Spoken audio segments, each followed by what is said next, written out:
pag-usapan, narito muna ang mga layunin.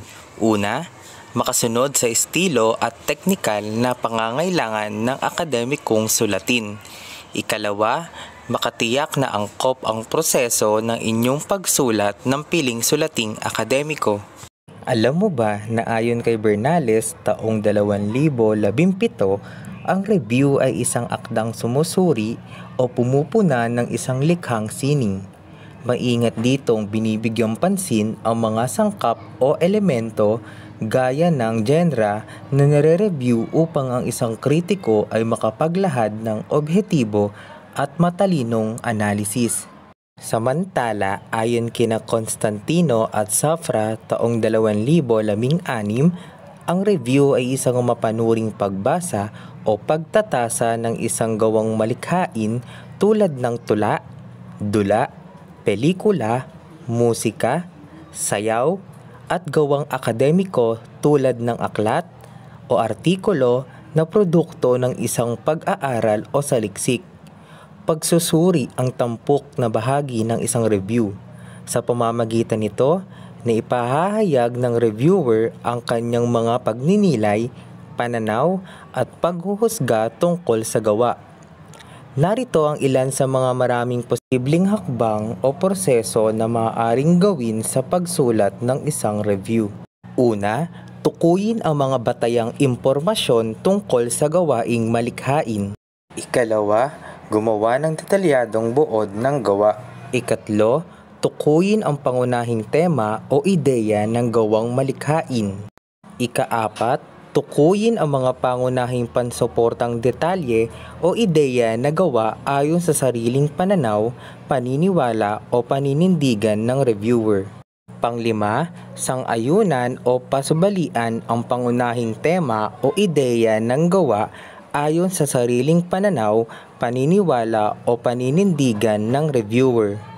Ika-anim, sang-ayunan o pasubalian ang pangunahing tema o ideya ng gawa ayon sa kasapatan o katatagan ng mga pansuportang detalye o ideyang ginamit sa pagdedevelop ng pangunahing tema o ideya.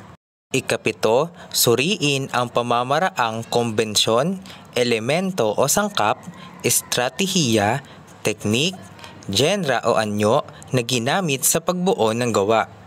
Ikawalo, iugnay ang gawa sa iba pang kaugnay na gawa. Kung nag-review ng isang pelikula tungkol sa overseas Filipino worker, maaaring iugnay ito sa iba pang pelikulang Pilipino tungkol sa OFW. Ikasyam, humanap ng mga puwang o katahimikan sa gawa.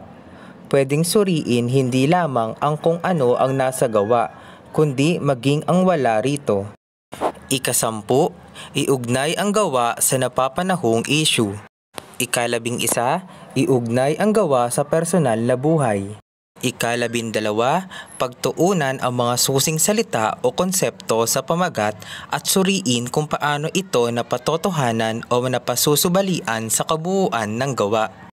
At panghuli, iugnay sa sariling pagsusuri ang pagsusuri ng ibang reviewer o kritiko tungkol sa gawa kung mayroon man.